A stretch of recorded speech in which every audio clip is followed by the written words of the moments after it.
avec tout le côté chaotique de ces révoltes qui sont décentralisées, qui ne viennent pas de mots d'ordre. On commence à être habitué à ça. Tu es un jeune qui s'engage dans la politique et justement qui essaie de traduire en langage politique à la fois des sentiments populaires, puisque tu viens aussi des quartiers, tu viens de Saint-Denis, tu es co-référent du livret quartier populaire de la France Insoumise.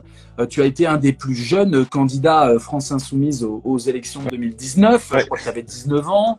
La question qui est posée, vouloir la paix, est-ce vouloir la justice? C'est une question qui résonne comment pour toi? Cette phrase me fait penser à une autre que tout le monde forcément connaît aujourd'hui, c'est pas de justice, pas de paix.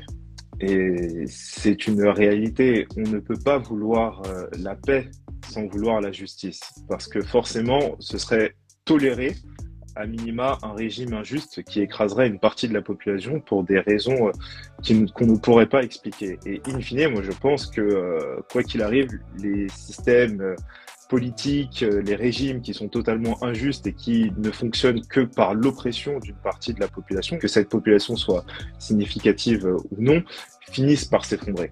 On est en train de reculer sur nos bases républicaines et le gouvernement et les libéraux sont en train de donner énormément de points à l'imaginaire d'extrême droite, comme s'il avait une quelconque réalité.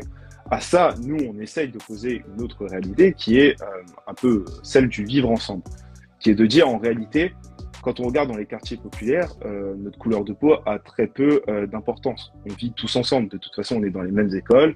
Nos papas, nos mamans vont faire leurs courses dans les mêmes supermarchés, etc. Là, parce qu'on a la même, en fait, on a la même réalité sociale, parce qu'on appartient globalement tous à la même classe sociale, au même lieu de vie social.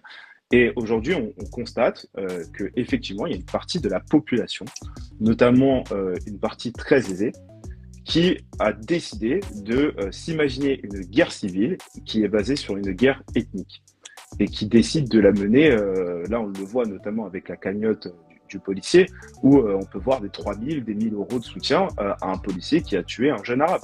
Voilà, c'est ça la réalité.